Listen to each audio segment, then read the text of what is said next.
So are you having fun yet, Liz? I'm having a lot of fun. I'm so glad you invited us in here. Well, I'm glad you came.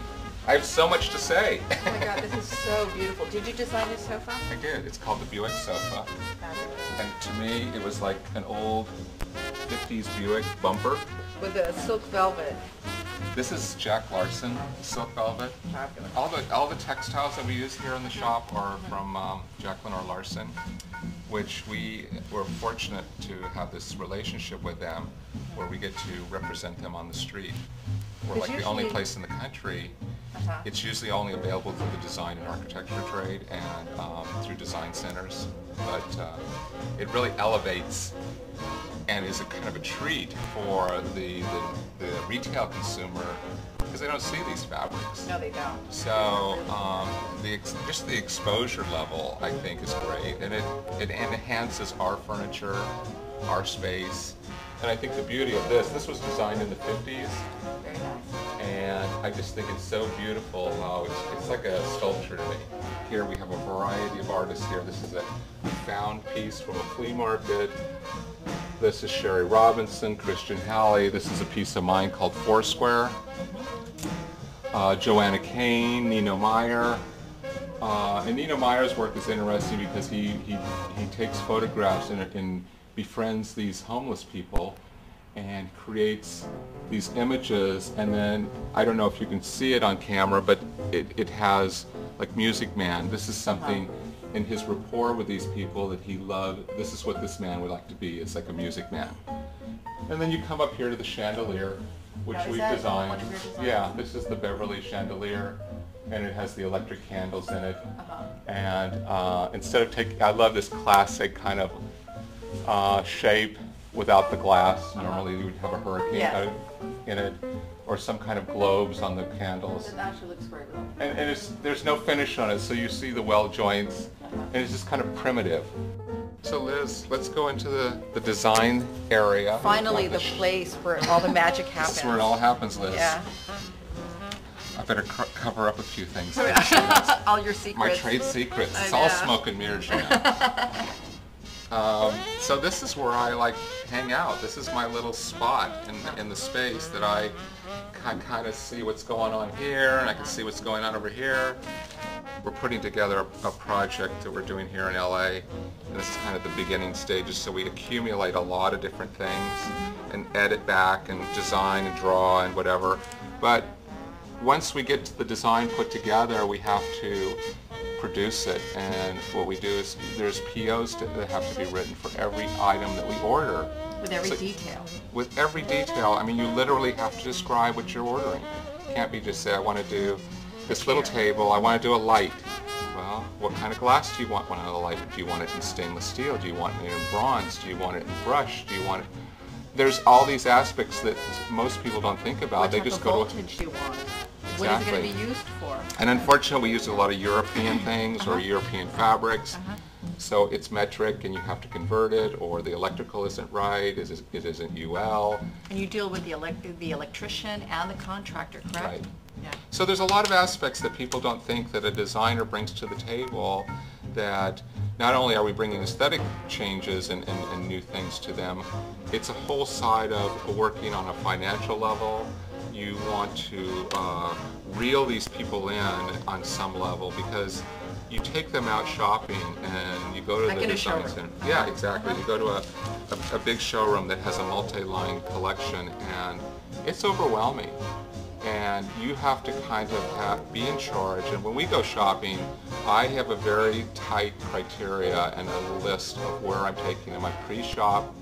I say, we're going to these 10 places. I'm going to show you sofas. I'm going to show you this chair. I want you to sit in it, make sure the depth is right. Because there's another aspect people don't think about, is the depth of something, or the proportion.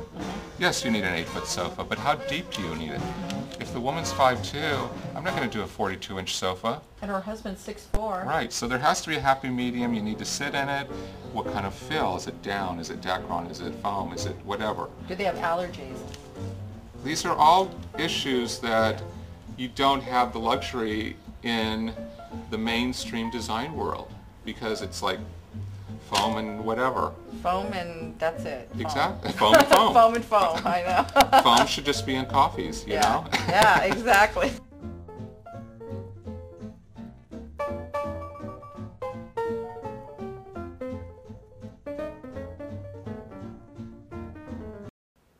What is trompe-l'oeil? The answer after this commercial.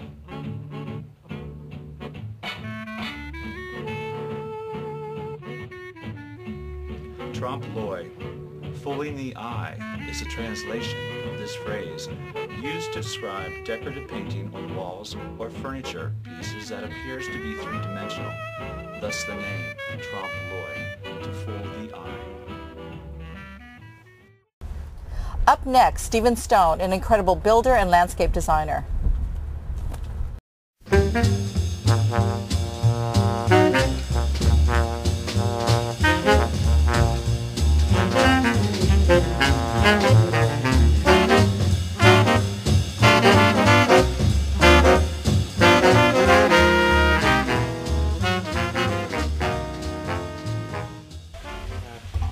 Stephen, how did you start this project?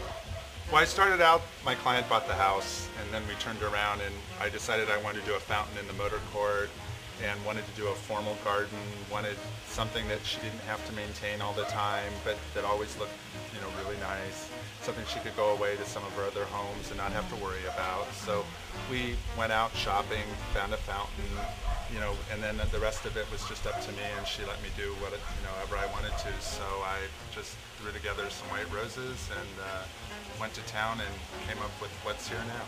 So you bring your clients shopping to different places that you find.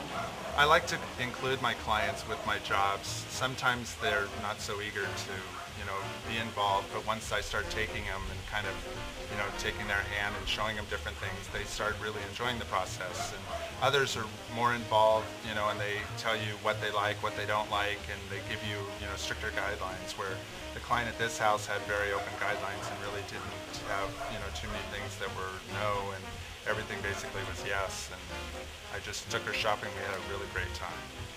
Cool. So can you show us the rest of the house? Sure, come on in.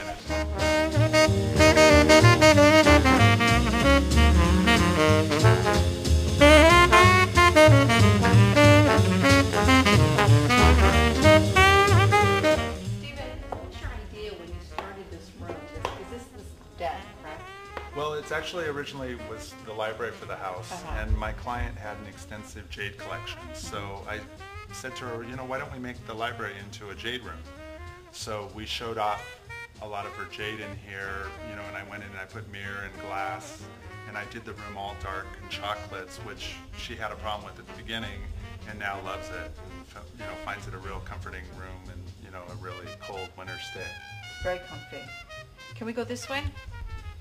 When you begin an installation just like this, Stephen, because I can see how tall are the ceilings over here? Well, it's a two-story living room ceiling.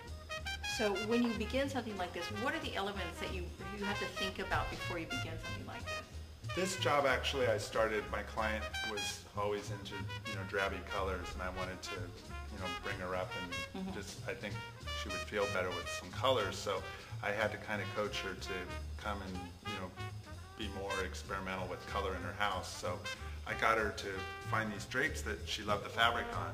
So that's actually where I did, actually the living room and the dining room were completely designed around the drapery fabric. And I pulled the yellow out of the goldish yellow out of the drapes and had them made, and the rod and everything made. And Stephen, I noticed that the color in the sofa and the rugs, you pick up all the different variations into the different fabrics in this room.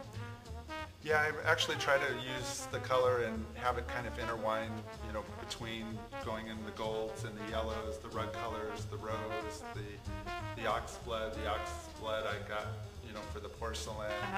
And it all ties in with what I have going on in the dining room, which is open to the living room. So I thought they need to play off each other, but they don't have to match. That's true. That's beautiful.